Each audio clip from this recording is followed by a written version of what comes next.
Marta. És catedràtic de Matemàtica Aplicada a la Universitat de València. Va obtindre el doctorat en Matemàtiques per aquesta universitat en 1992. Va realitzar un postdoctorat a UCLA als anys 1995-96, on es va iniciar en la recerca en processament d'imatges en equacions en derivades parcials. Els seus interessos actuals són el plantejament de models matemàtics basats en equacions en derivades parcials en diversos camps científics i la seva simulació numèrica eficient. Us deixem amb Pere.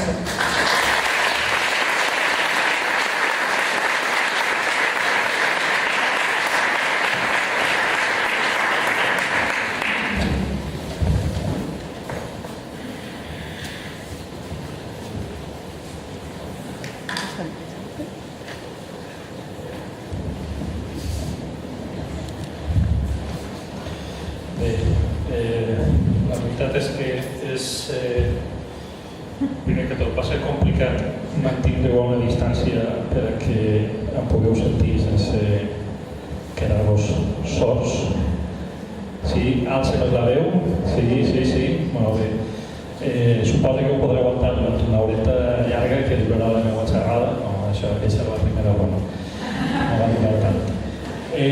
Bé, com sempre, ho es prepara coses per dir i després resulta que la meitat de les coses que anem a dir ja les han dites des d'abans, això em passa contínuament, però bé, aleshores intentaré improvisar tot el que pugui. Primer que tot, ja us deia que va ser complicat lo del micro, intentaré no menjar-me'l. O directament llevar-me en sentit de darrere. No? Millor, encara que vagi vinga al sol, sí? Bé, la trobo volgut. Aleshores, la primera cosa que sol fer en aquest tipus de coses és agrair, i hem d'agrair moltíssim a tota la gent que esteu així, primer de tot, perquè la veritat és que hi havia moltes coses probablement millors que fer que estar així un divendres per la vesprada escoltant la frase que vaig a donar-vos.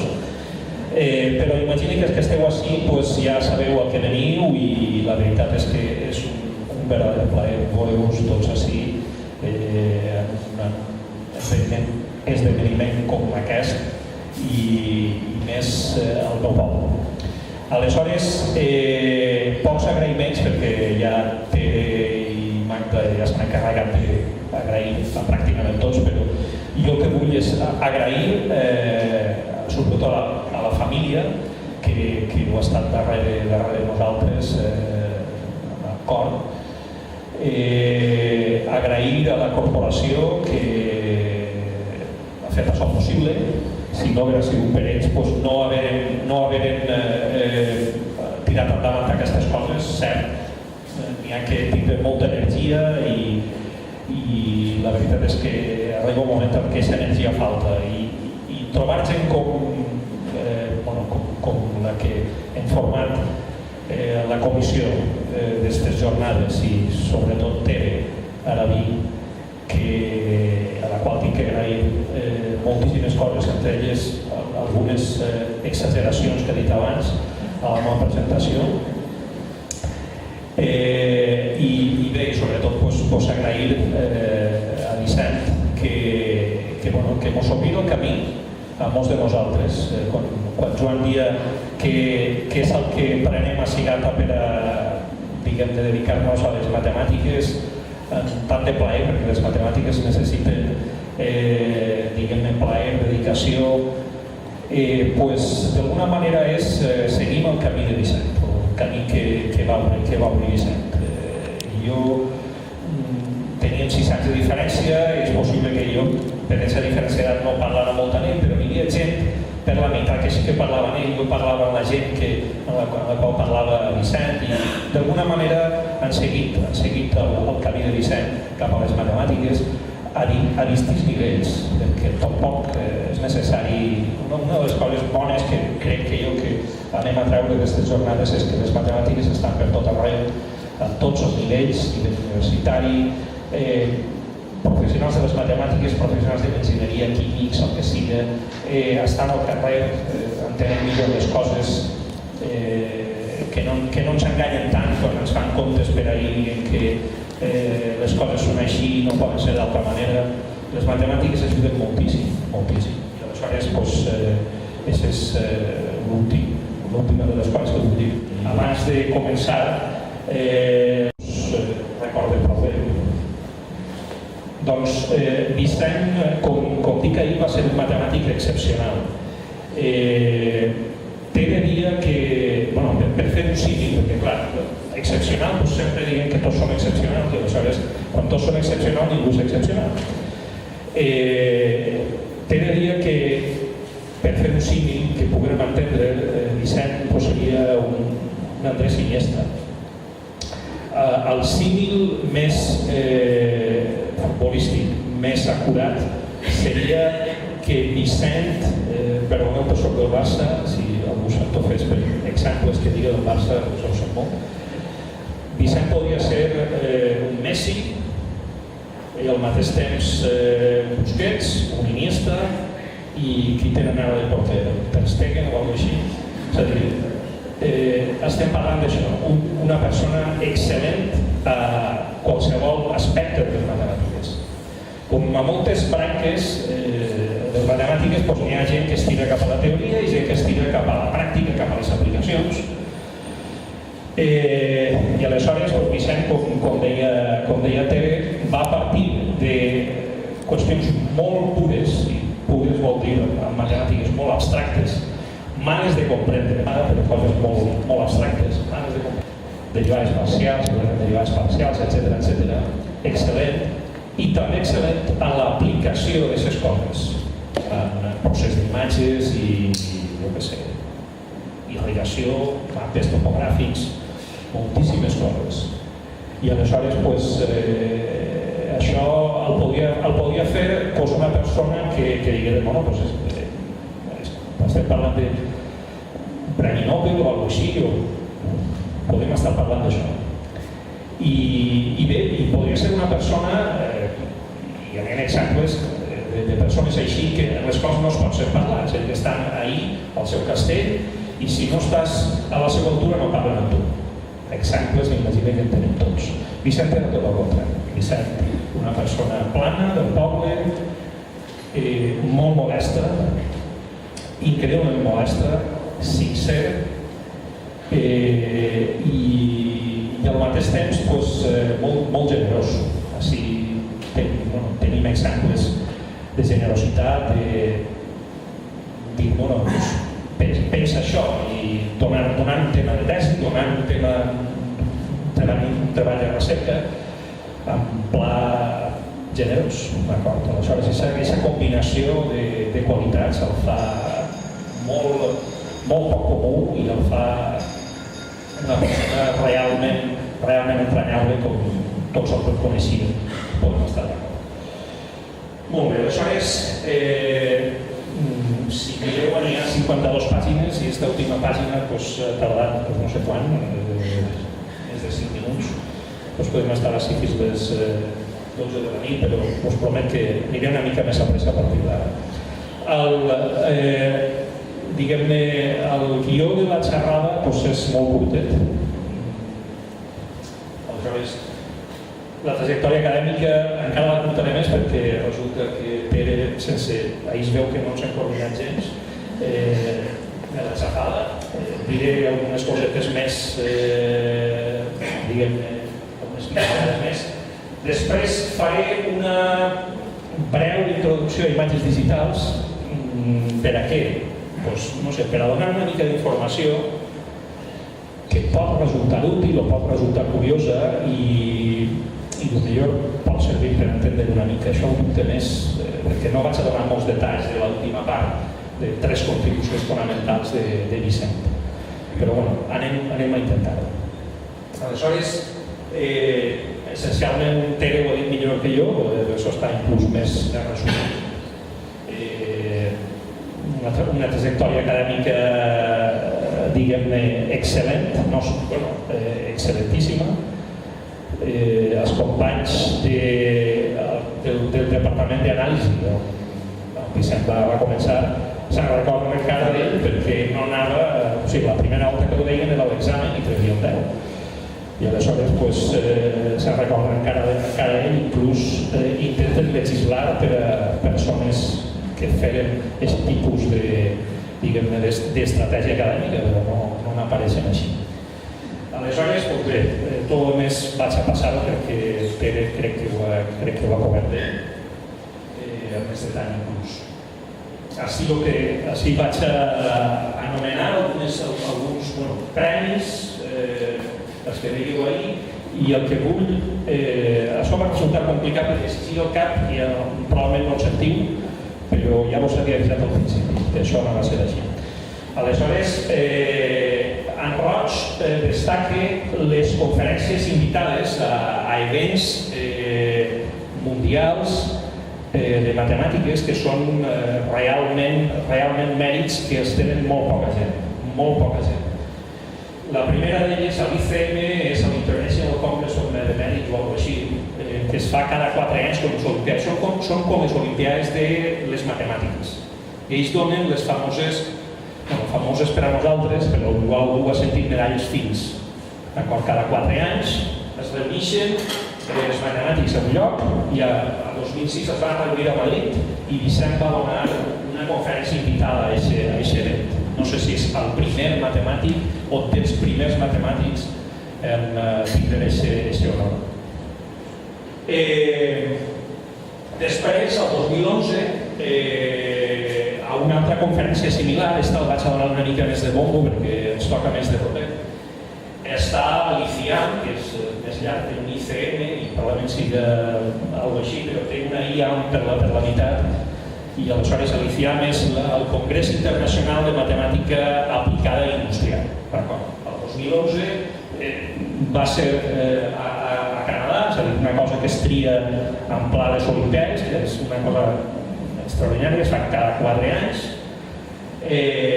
Així una mica de publicitat encoberta, perquè el 2010 tenim l'honor de tindre l'ICIAM a València. I així Rosa Donat és la jefa de l'ICIAM, presidenta de la Societat Espanyola de Matemàtica Aplicada i que està darrere d'aconseguir per a la matemàtica aplicada espanyola i per a València este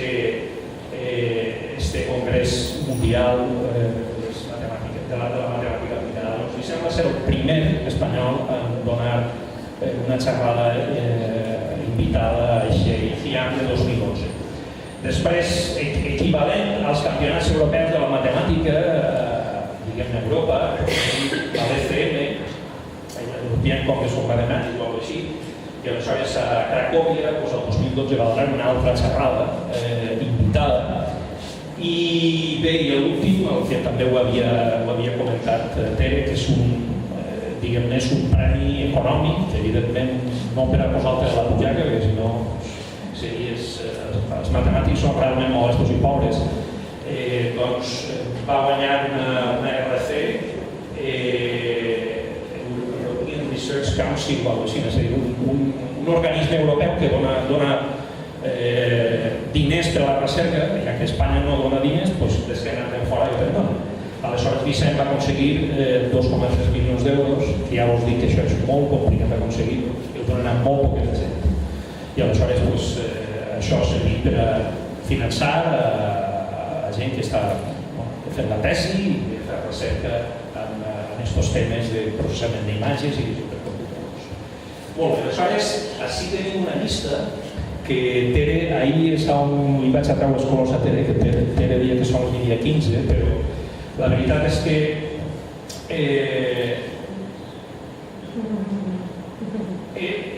estos tres últims probablement no es tingueren en compte Tere.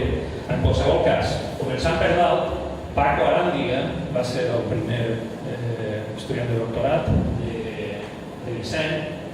Jo de fet el vaig conèixer quan venia a treballar amb Vicent. No sé si mos havien vist per la facultat alguna volta, probablement, però van començar a veure'ls ja més a Cigata, de fet quan venia a prendre cafè al jardí, ell i Vicent. Després la següent és Coloma, així també present. Hi ha una pila de gent i en total són 18, no sé si voleu comptar. El cert és que els dos últims són pòstums.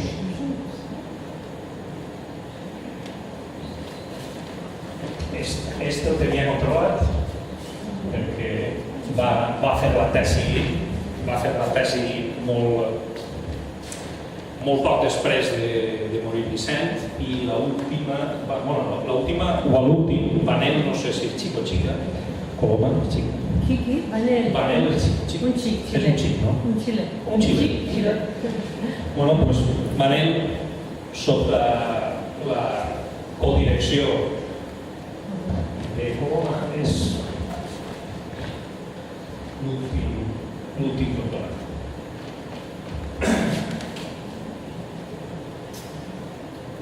Molt bé, doncs passem a aquesta part que vos deia que era una mica ambiciosa d'intentar veure com entenem els matemàtics les imatges.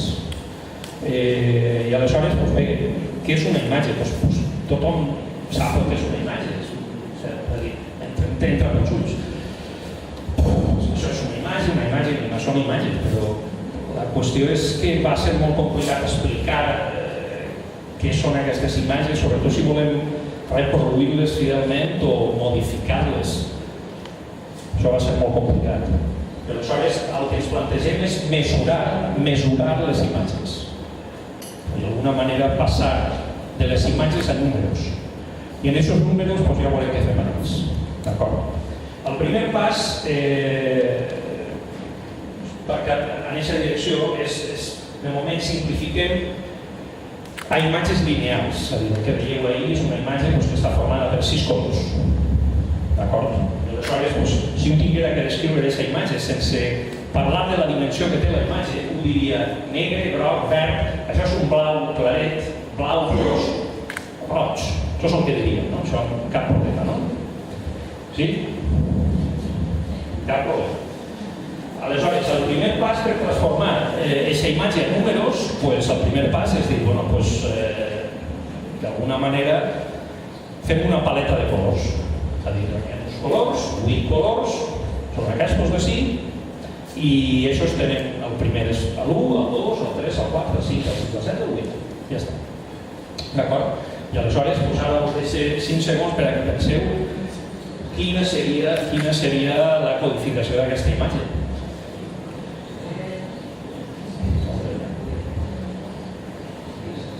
Doncs és això. 1, 5, 3, 7, 4, 2, si no m'enganyem. De fet, veieu així el primer error de la xerrada, no serà probablement l'últim. Aquests 3 i 6 al final no haurien d'estar ahí. D'acord? Val? Aleshores, aquests 1, 5, 3, 7, 4, 2 són números, tenen una certa ordenació, això és el que s'anomena, la primera paraula matemàtica s'anomena un vector. D'acord? Números ordenats, un vector de 6 components. D'acord? Molt bé. De moment, això del vector probablement sigui una de les primeres llicències per a que aquells que esteu fent ESO o batxillerat o això, digueu, això, mira, ja comença a sonar bé. Imatges quadrades. Ho diria verd, roig, blanc, següent fila, blau, groc, negre, següent fila, negre, verd, blanc. No? Però bé, si tenim la mateixa paleta de colors, és la mateixa, ho assegure, quina seria la codificació de la imatge? Doncs, este és el color 3, este és el color 2, el blanc és el color 8, passem a la següent fila, el blau és el color 4, 6, etc. D'acord? I aleshores el que en six són números, són 9 números que tenen també una ordenació, però estan ordenats com vosaltres. Vosaltres esteu a el que es diu una matriu, però és una matriu de persones. D'acord? És la persona que està a la primera fila i a la 5a columna. D'acord? Això serien files, per exemple, i les columnes serien en l'altra direcció. Aleshores, això és una matriu 3x3, d'acord? Una altra. I aquesta volada serà més fàcil i no us faré perdre tant de temps. El 5, doncs seria això. Seria la matriu formada per 5, 6, 4, 1, 8, 7, 6, 3, 2. Per agradar l'incentiu o haig de parlar més fort? Parla més fort?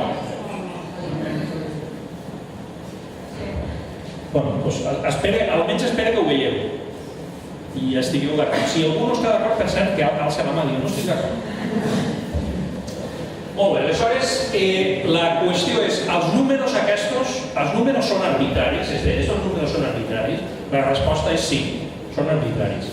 Podrien fer que no foren arbitraris, és a dir, podrien fer alguna que tot el món estiguera d'acord que este és el número este i este altre és el número l'altre.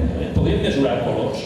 Doncs, una breu incursió per teoria colors, qual jo no tinc massa idea, perquè sempre he treballat en imatges en grisos, són més fàcils de treballar, però bé, espero que puguem eixir que sí.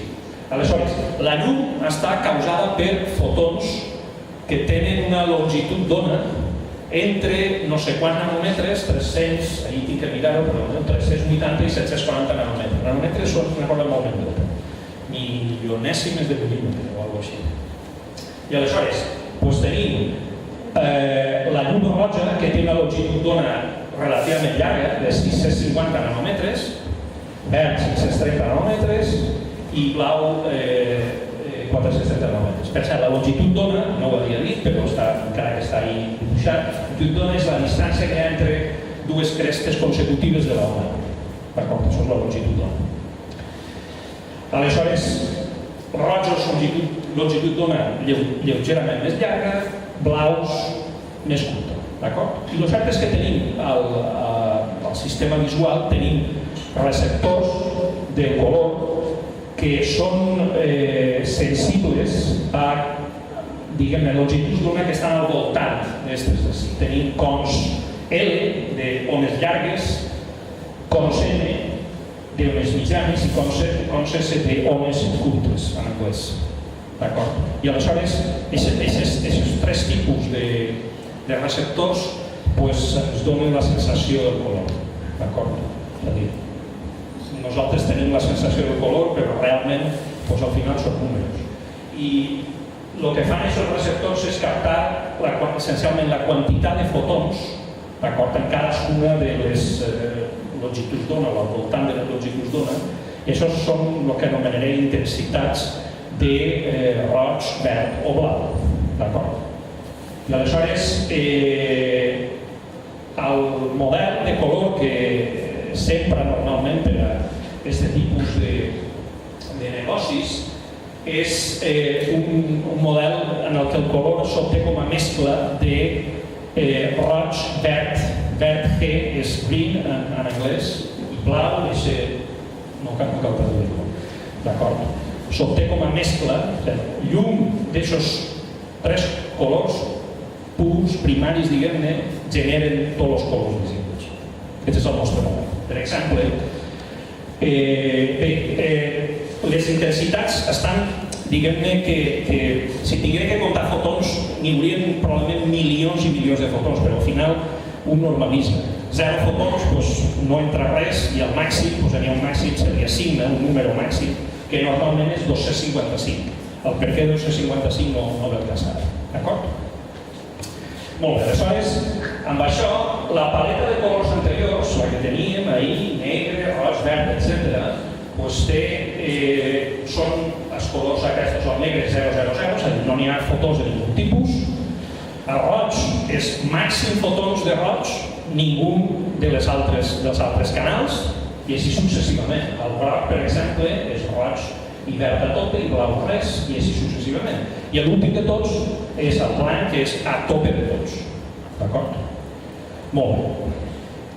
I els grisos, que estava fent publicitat dels grisos, que són més fàcils, tot això. Els grisos són els colors grisos i que no tenen molta xitxa, i són aquells que els tres canals són iguals. N'hi ha la quantitat de la mateixa intensitat dels tres canals. Aleshores, quan més gran és el número, 63, 63, 63, 723, 727, quan més gran és el número, és el mateix número per als tres canals, més clar és el gris, i el més clar de tots és el blanc, el més oscur és el negre, d'acord, que també són grisos. Aleshores, tot això està molt bé, però al final el que hem de treballar nosaltres, els matemàtics, han de treballar no en el que veu l'ull, que l'ull és molt bo per a fer certes operacions. Per exemple, com dic ahir, parlaré una mica més endavant de soroll. Llevar soroll és fàcil, lleven soroll fàcilment. Soroll en una imatge, contaré una mica després el que és. També omplim buidets també fàcilment, però altres tipus d'operació no estan tan fàcilment. I en qualsevol cas, el que ha de fer-nos el nostre ull, sinó una màquina, un cert algoritme que implementa un mètode numèric que resol un cert model d'aquest processament d'imatge. I al final hem de pensar que les imatges es capten en càmeres, una càmera més fàcil per a sigut posar un telèfon mòbil, però en qualsevol cas n'hi ha ahir, diguem-ne, dins del telèfon, dins de la càmera n'hi ha uns sensors de llum, que el que fan és la feina de captar la imatge i traduir-la en números. I vos contaré un poquet com va la cosa perquè quan sentim píxel i tot això sapiguem de què parlem. Aleshores, si la imatge original fos aquesta, està en gris però podria ser sense gris, però nosaltres és un exemple. Nosaltres que la imatge es projecta sobre el sensor. El sensor està simbolitzat per aquesta quadrícula. El sensor està format per una matriu, diguem-ne, de petits sensors, i aleshores el trosset d'imatge que li cau d'un sensor, d'aquest píxel, que l'anomenaré píxel, aleshores el que fa el sensor és fer quan compta els fotons que li cauen i al final fa un procés de mitjana en aquests píxels que li cauen, en aquests fotons que li cauen, i al final a cadascun d'aquests quadres, d'aquests píxels, la càmera, el fotosensor treu un número. I aquest número es tradueix en una matriu de números, de fet, una matriu de colors, de cada color són 3 números. Us parlaré després que almenys una imatge són 3 matrius. Aleshores, la imatge original, la imatge digitalitzada, i si ho comptàreu, al final tindríem 16 per 16 quadradets. Aleshores, hem passat d'una imatge, el que siga, a una imatge digital 16 per 16. I això és la resolució de la imatge. En total tenim 256 píxels. El que passa és que ara resulta que mesurem els píxels, no els mesurem com a píxels. Quants píxels té la teva càmera? La meva càmera té 200 píxels. Doncs mala càmera seria, mesurem en megapíxels. Mega vol dir milió, estem parlant que les càmeres normals ara tenen milions de píxels, a més desenes de milions de píxels. Per exemple, una càmera amb 12 megapíxels, el que trauria seria una matriu com aquesta, però seria probablement 4.000 per 3.000. 4.000 per 3.000, si no compte mal, són 12 milions.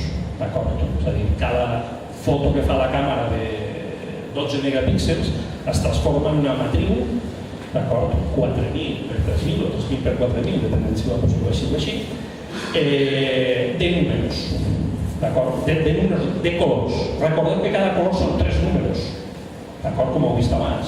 I aleshores, per exemple, així tenim una imatge prou típica d'un mandril. Per què posem la imatge del mandril? No tinc idea, però com sempre posem la imatge del mandril, doncs jo també la posar. Però és una imatge que es veu blaus, rojos i no sé si pots verds. En qualsevol cas, traiem un trosset d'imatge per ahir, que és així una imatge 5x5, i veiem ahir colors rojos i blavosos, grisos, doncs aquesta imatge, però és una imatge 5x5 digital, la seva representació matemàtica són aquestes tres matrius que tenim així. La matriu de rojos, la matriu de verds, la matriu de blaus. Porteu 5 files, 5 columnes de numerets. D'acord? I aleshores, per exemple, este de si baix correspondria, aquest color roig de baix correspondria 236, 52, 36. Molt de roig, però algo de verd i algo de blau. No n'hi ha res pur, així. D'acord? Molt bé, com vos deia, anem a treballar, o els exemples que vaig a donar-vos són imatges en gris. Aleshores, imatges en gris voldria dir que aquestes tres matrius serien iguals. I aleshores, per a què tindria tres matrius iguals? Per a representar una cosa. Ens quedem en una matriu i ja està. És a dir, una imatge digital en grisos, a l'escala de grisos que es diu, és una matriu, una única matriu, perquè els grisos estan caracteritzats perquè els tres canals són exactament iguals. I aleshores anem a treballar amb el mandril i el pobre mandril i llevat els colors, ha quedat així, gris. I tot això ho farem per a simplificar les coses. Aleshores, així ja comencen les coses que comencen a complicar-se una mica, però bé, tot això jo vos diré, podeu desconnectar en aquest moment. En aquest moment podeu desconnectar. D'acord? Però els que aneu a fer matemàtiques o aneu a fer físiques o aneu a fer el que sigui de ciències, igual vindria a dir, bueno, no desconnectem. D'acord? Com veiem realment els matemàtics les imatges quan estem parlant, diguem-ne, d'una manera una mica més abstracta? Doncs les vegem conforme acabarem veient de seguida un moment. Imagineu-se que tenim aquesta imatge lineal que li hem fet una foto simplificada, una càmera molt roïn de 4 píxels, d'acord?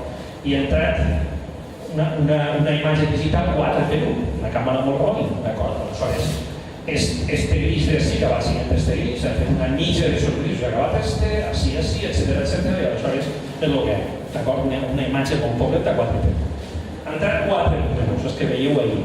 Aleshores, el que fem ara és posar aquests 4 números com a altures sobre unes abscisses, i ahir ja comencem a complicar la cosa.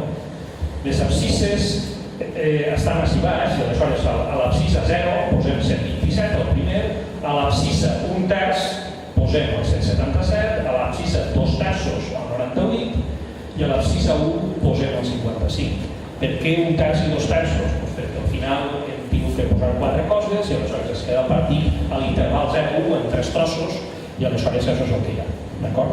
Doncs apareixen 4 puntes desperdigats a l'altura, 127, 177, 98, 55 dels grisos corresponents. D'acord? Sí? Molt bé. Següent volta a la manivela. I si fem ara, tenim una càmera una mica millor, que fos una càmera de 20 píxels. Impressionant. Aleshores, no vaig a dir-vos els números, però els números, si fem la mateixa operació que abans, els posem a una certa altura sobre abscisses que estan igualment espaiats a l'interval 0-1, ja per parlar d'intervals, abscisses, ja veiem que les proves seria senzill, no estic complibles, però bé, i seria això d'ahir, d'acord? Més encara, 16, vaig duplicant la resolució cada volta. De 4 a 8, de 8 a 16, doncs ens apareixen més puntets, 32, la volta al doble, doble o nada, més puntets, més puntets, més puntets, més puntets, ja està bé, no? Bé, doncs jo també estic d'acord. Tots tenim ganes de prendre una cervesa. Aleshores, si posarem infinits puntets, infinitament propet, així sigui una cosa així. I això d'ahir, doncs, a partir de segondes, jo crec, això comença a veure's com la gràfica d'una funció, d'una variable. D'acord? Per tant, això són, per als matemàtics, les imatges lineals són això, són funcions d'una variable. D'acord? Després, per a treballar en elles, cal digitalitzar, però per a fer el model i pensar, es treballa en funcions. D'acord? I en dues dimensions, que són les imatges que ens interessen. Doncs anem a fer alguna cosa similar. El que passa és una mica més complicat de veure, però vaig a intentar-ho. Imaginem que tenim aquesta imatge, que a vegades es veu fatal, però tot això no és negre. És a dir, n'hi ha grisos que són diferents. Sobretot per així baix ho veiem una mica més clar. Aleshores, el que fem és posar sobre el quadrat, sobre un quadrat de costat 1, encara que no apareix a l'1 per ningú lloc, posem prismes rectangulars, un prisma de base al píxel corresponent i d'altura al gris que li toqui. Els grisos són números, quan més clar és el gris, més amunt està, més gran és el número i per tant més amunt està el prisma. Aleshores, este que és el més clar de tots, acaba sent un este que és el més alt, la torre més alta de totes. D'acord? Fem la mateixa operació que abans. Comencem a posar una càmera més bona, a fer les fotos. D'acord? I gastem com a exemple el mandril, la medida desenfocat, i aleshores 4x4, això seria el mandril. No veiem res, òbviament. No veurem res fins a aquest moment. Aleshores, això seria el mandril 8x8, d'acord? 16x16, no compteu, però imagineu que deuen ser 32x32, 64x64. Si anaren així, si anaren posant a cada volta més i més menudets aquests prismes, i aleshores, el que cal destacar d'ací és que l'important de les imatges són les penyes segats, és a dir, les pendents fortes, així, potser és difícil de veure de darrere, però ahir un penya-segat, així també, és a dir, els penya-segats entre els cims i les valls, això és el que importa una imatge, perquè ahir és on veiem el canvi de color. D'acord? Això són les parts importants de la imatge. Molt bé, ara per a fer una mica de publicitat encoberta a l'altre taller de corbes de nivell, aleshores explicaré què és una corba de nivell per si de cas cal explicar-ho. En qualsevol cas són dues transparències. Aleshores, imagineu que això sigui una certa topografia, una muntanya, uns valls, etc. D'acord? I així teniu l'altura, diguem-ne, agafeu que cada cosa són 1.000 metres o alguna cosa així, deurien a 1.000 metres o alguna cosa així, o bueno, són 100 metres o alguna cosa així, perquè l'escala, l'altura està ahí en unes certes unitats, d'acord? Aleshores, què són les corbes de nivell? Aleshores, si agafem un pla a l'altura 12, per exemple, pla, aleshores aquest pla talla a la superfície, a la muntanya, per alguns llocs. Es fan unes corbes de tall, d'acord? Ahí ho veiem, així i així també, i aleshores quan es projecten aquests talls es projecten al pla de baix, i així unes coses així. I això són les corbes de nivell, corba de nivell d'altura 12, de cota 12. D'acord? Això poden fer a 12, a 11, a 11 i mig, i el cert és que així, per exemple, veieu el mandril amb 3 corbes de nivell, crec que són 3, doncs hi vegeu les cotes, això seria el gris 106, això seria el gris 153, etc. I així, el lloc on tots els grisos són exactament el mateix. D'acord? I aleshores, el cert és que podem posar totes les corbes de nivell que vulguem i així que són les corbes de nivell pintades en el color que li toca sense posar un numeret perquè si no no m'agrada. El cert és que la missatge és que les corbes de nivell, el mapa topogràfic determina la imatge. Això és una de les coses que ens sent treballant molt amb elles. Bé, el cert vegeu que ja el número 40 va costant-se el 52 i aleshores tots tenim que desenar-nos. Comencem ara l'última part, que són 3 contribucions que vaig veure que podien ser utilitzades, imatges satèl·lit o imatges astronòmiques. Apareix emborronament i soroll, d'acord? Aleshores, imagineu-se que això sigui la imatge original, seria la imatge que treuríem perfecta, d'acord? Però nosaltres realment tenim la càmera desenfocada o hi ha un núvol per la meitat o el que sigui, i el cert és que podem tindre un emborronament que és una cosa d'aquest tipus, d'acord? Una cosa que les coses veuen difuses. Podem tindre soroll, aquells que ens recordem de les teles analògiques recordarem el que és el soroll, les digitals no apareix soroll. Això és el que deia abans del soroll. No és que faci soroll, com faig jo ara, soroll de so, és soroll a la imatge, això és el soroll, d'acord? Però imagineu-se que teniu ara la imatge que he captat des d'un satèl·lit o el que siga, que és una imatge aquesta, que té emborronament com veieu i el que no veieu és que té soroll, però té, d'acord? I aleshores l'objectiu seria llevar al soroll, llevar a l'emborronament. I aleshores això és el que obtindríem, a partir de si obtindríem això, d'acord, amb tècniques clàssiques. Jo he treballat en aquestes coses, això és el que, per exemple, que obtindria jo. No està mal, comparat a l'original, òbviament l'original està millor, això és triar, però el cert és que a aquestes zones d'ací que veieu marcades, ahí s'ha perdut la textura, és a dir, ahí apareix una taca i no apareix la teulada o el que fora no apareix clar. I Vicent Coloma i col·laboradors van proposar un model en el que no apareix exactament com la imatge, però és infinitament millor que són tècniques clàssiques. Molt bé. Següent aplicació. Autors actius geodèsics. 3 paraules que són males d'explicar, però el cert és que la paraula contorn actiu fa referència a que el que volem fer és detectar a una imatge, volem detectar un cert objecte, volem detectar que l'objecte està a aquesta zona i volem detectar-ho molt precisament. D'acord? I aleshores el que fan els contorns actius és partir d'una corba que està proper de l'objecte que volem detectar i matemàticament deformem aquesta corba, per mostrar un exemple, i això detecta. Al final acaba sent algo que envolta d'una manera precisa l'objecte que volem detectar. Aleshores, Vicent té un treball que té moltíssimes cites, del 97, i bé, el mètode es basa en acurtar d'una manera progressiva, d'això el contorn actiu, la longitud d'una corba. I longitud la posa entre cometes perquè veurem què vol dir longitud. Ja veureu que els matematistes tenen molta imaginació, o certs matematistes tenen molta imaginació.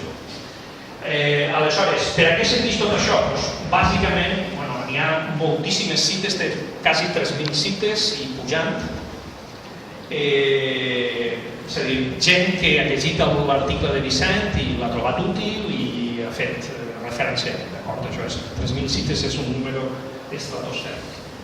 I aleshores, el que us deia, això n'hi ha moltíssima gent en imatges mèdiques, més de 500 treballs sobre imatges mèdiques que fan referència a això per a detectar i fer un diagnòstic i després fer un tractament per validació o el que siga de tumors, per exemple. És algo que sembla moltíssim. Molt bé, aleshores, imatges, això de si és una ressonància magnètica en un tumor, el tumor és això d'ahir, aleshores l'usuari del mètode tria una corba inicial, en blau, d'acord? I detecta amb això precisament, està ahí. D'acord? I aleshores, per un model, en un mètode numèric, en un algoritme, etc., n'hi ha una manera de generar corbes. El que apareixerà a Roig és algo generat, no està pintat a mà, en el mètode d'Ester Vicent, que comentava abans. I aleshores, el que diem és que aquesta corba roja va acurtant-se, va fent-se més petita, però clar, acurtar-se què vol dir? Probablement acurtar-se i perdre's. Acabar sent un punt i perdre's. Però el cert és que va acostant-se a l'objecte i arriba un punt que queda parat. Ahí l'ha detectat. D'acord? Diu que ja no avança pràcticament res. Per què es diuen geodèsics? I aquest és el punt en què podeu apagar. D'acord? Pagueu 2 minuts. Per què es diuen geodèsics? Doncs perquè el terme geodèsic, si algú li sona, Joan li té que sonar moltíssim, si dic alguna cosa que està mal, no ho dic després. Les geodèsiques sobre la superfície és el camí més curt per damunt de la superfície, entre 2 punts, per exemple, això és una geodèsica. Aleshores, si volem anar, per exemple, de París a Tòquio, doncs algú agafaria el mapa i diria, no, anem recte.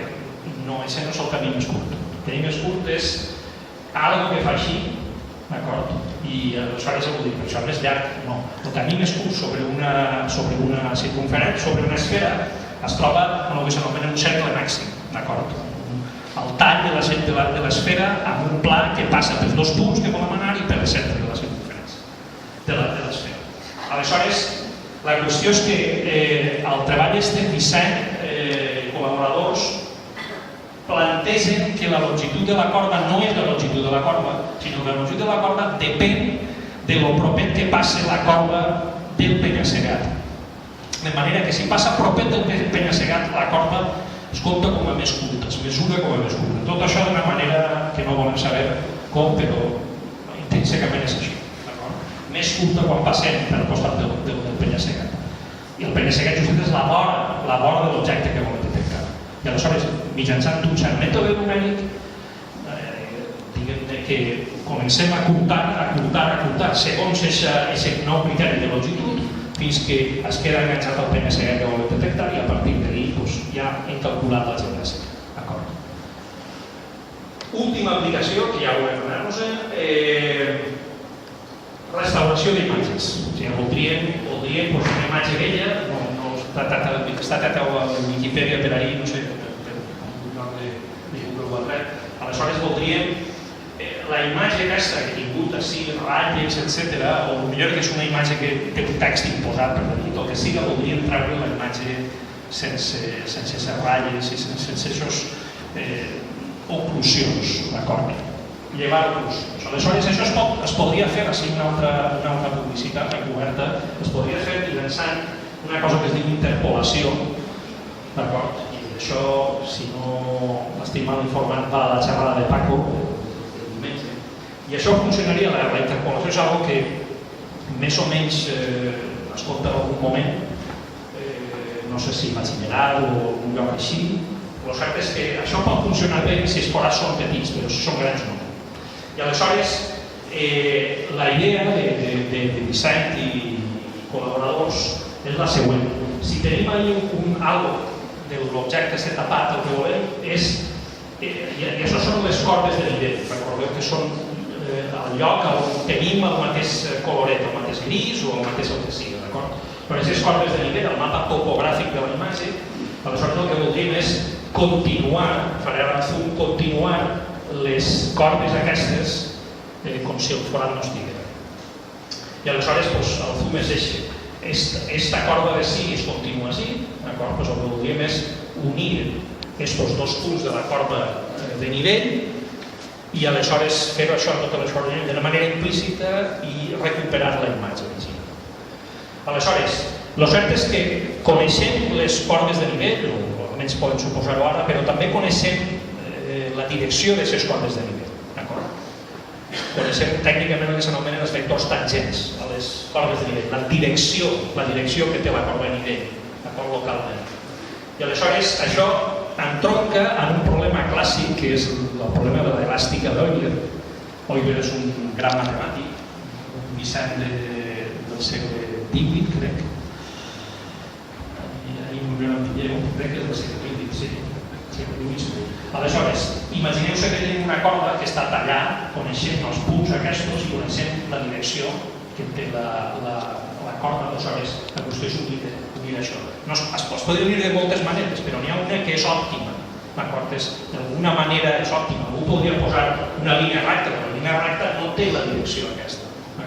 Aleshores, es resol un problema similar al que s'usa per a calcular la catenària, és a dir, la corba que forma un cable, per exemple, quan es penja de dos cossos.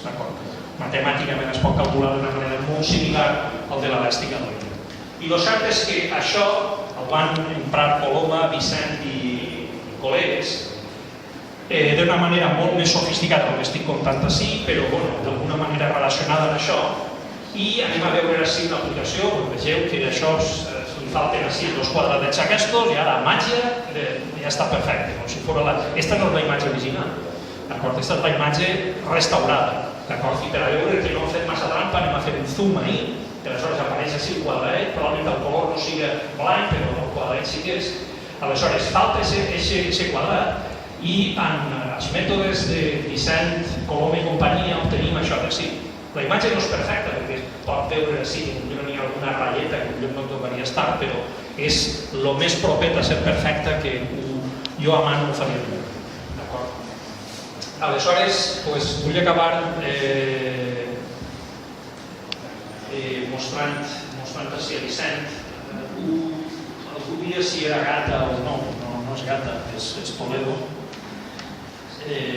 però bé, podríem pensar que això era rei.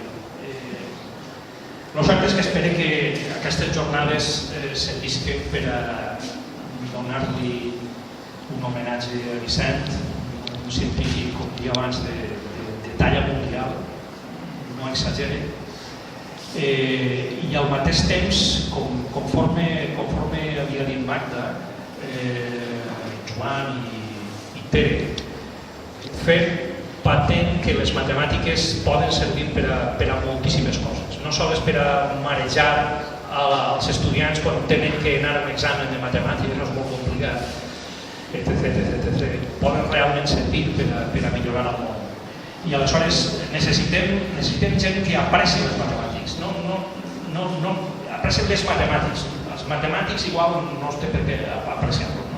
El cert és que no necessàriament tenen que ser tots matemàtics. Necessitem de tot tipus de científics, necessitem de tot tipus de persones, però coneixent més matemàtiques el món, com deia al principi, seria molt millor. I aleshores, bé, això acaba i us agraïsc que m'hageu aguantat la casa.